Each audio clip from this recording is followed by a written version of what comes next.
Já foi o tempo em que a mulher era vista como sexo frágil. Hoje, somos guerreiras no mercado de trabalho, rainhas no lar, sedutoras na intimidade. Por todas essas razões, nós merecemos um espaço todo nosso. Entra no ar a partir de agora, Papo de Mulher. Aqui você tem voz, aqui você tem vez. Os nossos parceiros são doutora Sidneia Aparecida Galo, ginecologista, Laboratório Vila Rica, AK Consultório, Restaurante Bom Apetite na Vila Nova, Loja Campeão, Dr. Antônio Valentim Sâncio, Dr. Edmar Pereira Olímpio, angiologista, Farmácia de Manipulação Imafá, Patrícia Canal Estética, urologista Rômulo Tavares e Thaís Silveira, especialista em saúde mental.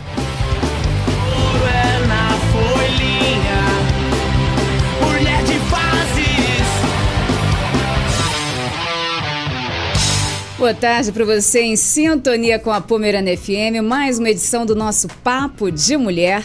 E o sorriso, aquele velho clichê, né? É o nosso cartão de visita. E claro, é sim o nosso cartão de visita, um sorriso bonito, mas não só pela beleza, mas também pela saúde bucal. Nós vamos falar hoje sobre as doenças periodontais com a dentista Letícia Fadini, lá da Odonto Company. Boa tarde, Letícia, seja bem-vinda aqui à nossa tarde, o nosso programa Papo de Mulher. Boa tarde, tudo bem? Fico muito feliz de estar presente aqui na rádio para a gente bater um papo hoje a respeito das doenças periodontais, um assunto tão importante. E o que são elas, então, as doenças periodontais? As doenças periodontais são doenças que envolvem inflamações e infecções da região da gengiva e do osso que envolve todos os nossos dentes, sejam os dentes naturais, sejam também os implantes que nós podemos ter já instalados na nossa boca. E as causas das doenças periodontais? As doenças periodontais, elas têm uma causa principal que vai ser o acúmulo de placa ao redor dos dentes ou dos implantes. A placa bacteriana ou biofilme bacteriano, ela tem um aspecto de uma massinha esbranquiçada que consegue ser removida na escovação. Quando essa placa se acumula ao longo do tempo, ela se transforma naquilo que nós chamamos de tártaro ou cálculo dentário. O tártaro, ele é uma estrutura mais dura, mais rígida, que não se consegue fazer a remoção em casa somente com a escovação. Nós precisamos procurar o profissional, o dentista, para estarmos fazendo uma limpeza profissional, uma profilaxia no consultório. Além disso, além da placa, existem outros fatores que podem ajudar no surgimento da doença periodontal, como, por exemplo, alguns problemas de saúde que podem diminuir a nossa imunidade, pacientes mulheres que estão no período da gestação, que têm alterações hormonais, e também os pacientes que fazem o uso do cigarro e da bebida alcoólica. Bem, você falou da massinha e depois que se transforma em cálculo. Isso. Quanto tempo leva para essa massinha se transformar em uma parte mais dura, então? Geralmente, quando nós temos pacientes que têm uma escovação um pouco mais deficiente, que não fazem uma escovação adequada ou não são habituados a usarem o fio dental, a partir de 7 a 15 dias nós podemos observar que começa a se formar o tártaro, principalmente atrás dos dentes, atrás dos incisivos inferiores, próximo a onde fica posicionada a nossa língua. É uma das principais regiões onde nós observamos que se acumula o tártaro. E você já falou de gravidez, tabagismo, mas o fator hereditário tem alguma coisa a ver também com as doenças periodontais ou não? Os fatores hereditários, nós podemos citar que existem alguns estudos, né? A literatura científica ainda está caminhando para que se tenha um conhecimento completo a respeito dos fatores hereditários das doenças periodontais, mas alguns estudos mostram que existe semelhança no padrão de saliva, nos micro-organismos de saliva dos filhos em relação aos pais que têm a doença periodontal pré-existente. Entretanto, eu gosto de salientar que a hereditariedade na doença periodontal, às vezes, não pode ser relacionada somente à genética, mas também aos hábitos que nós aprendemos com os nossos pais. Muitas vezes, as tarefas de casa, os hábitos de higiene, os nossos costumes são todos refletidos por como os nossos pais nos ensinaram. Então, se pais não tiveram, talvez, uma formação tão interessante, tão completa a respeito da higiene bucal, isso pode estar sendo passado para os filhos na forma de uma escovação mais rápida, menos detalhada, e muitas vezes pode ser motivo da casa inteira ou a hereditariedade toda daquela família ser acometida por doença periodontal. Talvez existam mais fatores genéticos hereditários associados que a literatura ainda venha trazer no futuro para nós, mas a repetição de hábitos, às vezes não tão corretos, pode ser sim um dos principais motivos para o surgimento da doença periodontal dentro da família. Geralmente a doença periodontal costuma apresentar-se aí em qual idade aí? Em todas as idades, a partir do surgimento dos dentes, nós podemos ter até em crianças é possível? O aspecto da doença periodontal. Sim. Nas crianças, geralmente nós observamos o primeiro estágio da doença periodontal, que é a gengivite. Não é muito comum nós encontrarmos pacientes ainda na primeira infância ou pré-adolescentes com doença periodontal mais instalada, que é a periodontite. Mas a gengivite, sim. A partir do momento que nascem os dentes dos bebês, das crianças, se não ocorrer uma escovação adequada e uso do fio dental, a partir do momento que exista mais de um dente na boca, pode sim aparecer a gengivite, principalmente nas crianças. Como deve ser uma gengiva saudável? A gengiva saudável, ela sempre vai ter um aspecto rosado, não é um aspecto avermelhado, é uma gengiva que não sangra na escovação nem no uso do fio dental, e é também uma gengiva que não tem o que nós chamamos de exudato, que é como se fosse secreção de pus saindo no seu contorno em volta dos dentes. Então, uma gengiva rosada que não sangra tem o aspecto de saudável. Se sangra, então é uma gengiva doente ou tem outras características? Geralmente, a gengiva que sangra já é o primeiro sinal de que está instalado o primeiro estágio da doença periodontal, que é a gengivite, né? O estágio mais simples, mais inicial, que tem também um tratamento um pouco mais fácil. A gengiva doente, ela vai apresentar sangramento. Nós também vamos observar na consulta odontológica que no exame chamado sondagem, essa gengiva tem uma profundidade de sondagem. Isso significa que a gengiva começa a se afastar mais do dente. A raiz do dente começa a ficar mais exposta, geralmente. Fica maior o dente, Isso, né? O dente tem uma raiz que parece que aumentou. Na verdade, o dente não aumentou, foi a gengiva que diminuiu.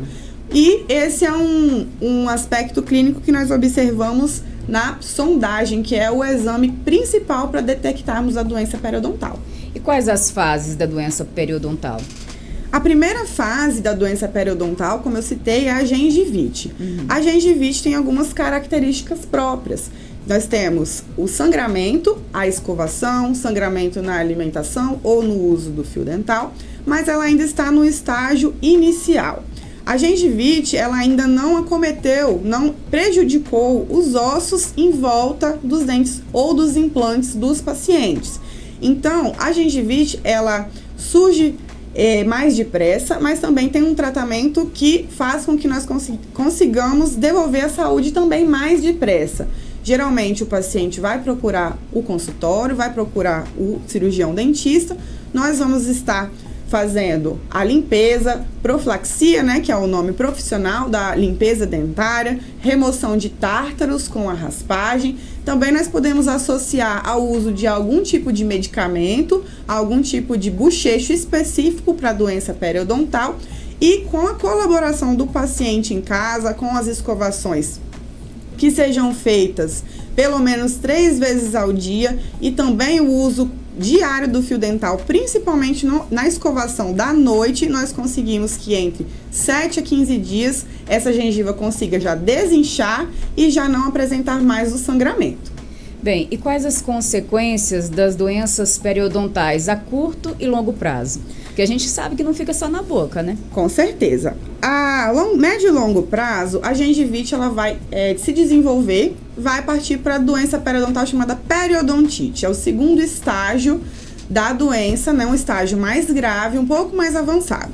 Diferente da gengivite, que ainda não afetou os ossos que sustentam os dentes, a doença periodontite, ela já vai começar a apresentar perda óssea. A perda óssea ela pode acontecer mais ou menos a perda de 1 milímetro ao ano, ou às vezes mais veloz, se o paciente tiver hábitos de fumo, hábitos de bebida alcoólica ou uma higienização não muito satisfatória. E nesse sentido, a periodontite é capaz de começar um processo de afrouxamento dos dentes, que nós chamamos de mobilidade dentária. A médio e longo prazo, os dentes começam a se movimentar, a ficar mais moles, né? E essa mobilidade dos dentes, ela tem alguns estágios. Existem estágios que nós conseguimos fazer com que o dente volte à sua saúde. Outros estágios, já existe uma dúvida se a gente consegue salvar esse dente. E nos estágios finais da doença periodontal não tratada, infelizmente, nós podemos ter a perda dos dentes. Além disso, a doença periodontal, ela pode afetar outras partes do nosso corpo além da boca. Os pacientes que têm, por exemplo, problemas cardíacos, como válvulas cardíacas instaladas, doenças cardíacas congênitas, eles podem se submeter a um processo de infecção chamada endocardite. A endocardite ocorre quando as bactérias específicas da boca migram para dentro do endocárdio, que é o tecido de dentro do coração. Ali elas se instalam e elas geram o fechamento da passagem do sangue. Então, os pacientes podem ter doenças cardíacas acometidas pela doença periodontal. Muitas pessoas não sabem, mas a endocardite foi o motivo do falecimento do Beto Carreiro, justamente por esses motivos.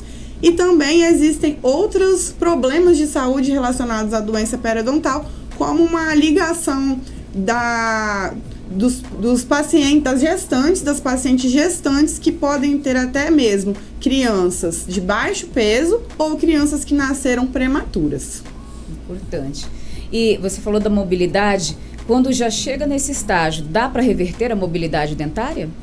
A mobilidade dentária, ela existe na periodontia sendo classificada em 3 graus. Grau 1, grau 2 e grau 3. Geralmente o grau 1 é quando o dente balança bem pouquinho. É em torno de 1 milímetro que o dente vai balançar. Nessa modalidade de mobilidade, a gente consegue, na maioria das vezes, reverter a situação com um tratamento chamado raspagem subgengival e todo o controle e orientação de higienização e demais processos que nós podemos fazer. Já na mobilidade de grau 2, nós começamos a já ter uma insegurança sobre o futuro desse dente na arcada dentária. Porque a mobilidade da grau 2, o dente já se movimenta um pouquinho mais. Algumas vezes, após o tratamento, onde o paciente se compromete também a fazer toda a terapia, se tratar com a medicação, também se tratar com os hábitos de higiene melhorados, muitos casos nós conseguimos sim reverter essa mobilidade. Já nos dentes com mobilidade de grau 3, quando o dente se balança muito mais com facilidade, é um exame que o paciente consegue em casa mesmo movimentar os dentes com os dedos e perceber se o dente estiver balançando muito, muito dificilmente esse dente tem um tratamento que não seja a extração. Então, depois de perdido esse dente por mobilidade, o paciente tem que recorrer à extração desse elemento e partir para outras terapias, que seriam as próteses fixas ou próteses removíveis, né? Como as chamadas ROTs, ou se tiver ocorrido a perda de todos os dentes, a dentadura, ou mesmo os implantes dentários, que são as soluções que prendem como se os dentes ficassem presos novamente, mas que também o paciente tem que se cuidar, pois os implantes têm chance de sofrer pelas mesmas doenças se os hábitos não forem melhorados. Se não cuidou daquele jeito, perdeu o dente, se não cuidar novamente, exatamente, vai perder também o implante. Os implantes não são garantia, mesmo sendo metálicos, né? Que não vai ocorrer a doença periodontal naquela região se os cuidados em casa, os cuidados nas revisões do dentista não forem melhorados. O tratamento só se baseia ali em consultório do dentista ou também tem um tratamento medicamentoso? O tratamento, 50% ocorre no consultório e 50% ocorre em casa. No consultório, nós fazemos raspagens supragengivais, que são as raspagens acima da gengiva, de tudo que nós vemos que está impregnado e acumulado nos dentes, raspagens subgengivais, onde nós fazemos um procedimento um pouquinho mais complexo, é uma pequena cirurgia onde nós limpamos por dentro das raízes dos dentes. Também nós temos procedimentos para reparar o que foi perdido ao longo do tempo, como por exemplo os enxertos de gengiva. E em casa, o paciente, de acordo com o grau de problema, de acordo com a sua situação, ele vai ser orientado a respeito de novas formas de fazer a escovação, novos produtos, né, que não são produtos convencionais, existem escovas diferentes, e bochechos, né, que são os enxaguantes diferentes específicos para isso. Até mesmo cremes dentais existem hoje no mercado que podem estar ajudando a esse problema de saúde. E temos também antibióticos que podem ser prescritos, né, receitados para o paciente estar fazendo uso por via oral. E somente a escovação dental é capaz de prevenir as doenças periodontais?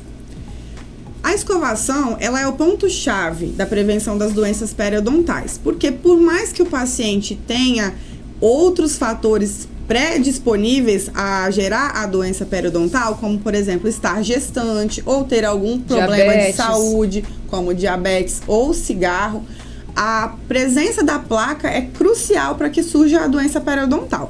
Se não existir placa, mesmo na gestante, mesmo no diabético, a doença periodontal ela não vai se instalar. Então, o ponto principal, apesar do paciente ter algum outro problema de saúde, é focar sempre numa ótima escovação, no uso do fio dental. E se porventura ele nunca foi orientado pelos pais, pelos familiares a como fazer essa escovação corretamente, o dentista está apto a ensiná-lo, mostrar o caminho ideal para o seu caso, as dificuldades que ele possa ter. Às vezes nós sabemos que existem pacientes com dificuldade de mobilidade, pacientes idosos que não têm mais tanta força nas mãos, pacientes que passaram, por exemplo, por AVC, que tem alguma mobilidade mais reduzida, como pacientes que têm Parkinson. Existem artifícios para que a gente possa ajudar a que essa escovação seja feita corretamente, como, por exemplo, até mesmo a indicação de escovas elétricas. Ótimo. E onde você atende aqui em Santa Maria de Atibaia, o telefone de contato? Eu atendo na Odonto Company, que fica ali em frente ao supermercado Tresma, e o telefone de lá é o 27 99980 1677. Muito obrigada por sua disponibilidade em vir aqui até o Papo de Mulher. Algum recado final para os nossos ouvintes? Eu que agradeço o convite, estou à disposição caso os pacientes tenham algumas dúvidas. E o meu recado é que, mesmo que você não tenha aprendido na sua infância, na sua juventude, como fazer a escovação correta, nunca é tempo de desistir. Nós podemos reverter o seu problema periodontal, nós podemos gerar um tratamento que resolva o seu problema, que possa devolver os dentes perdidos e que a autoestima e a saúde se retorne com tranquilidade. Muito obrigada, tchau, tchau. Eu que agradeço. A você que ficou em sintonia com o nosso Papo de Mulher, obrigada pela sintonia. Até o nosso próximo programa, sempre trazendo informação nas ondas da sua Pomerana FM. Beijo grande e até lá. Sabrina Lopes, seu sorriso. Tchau, tchau para você.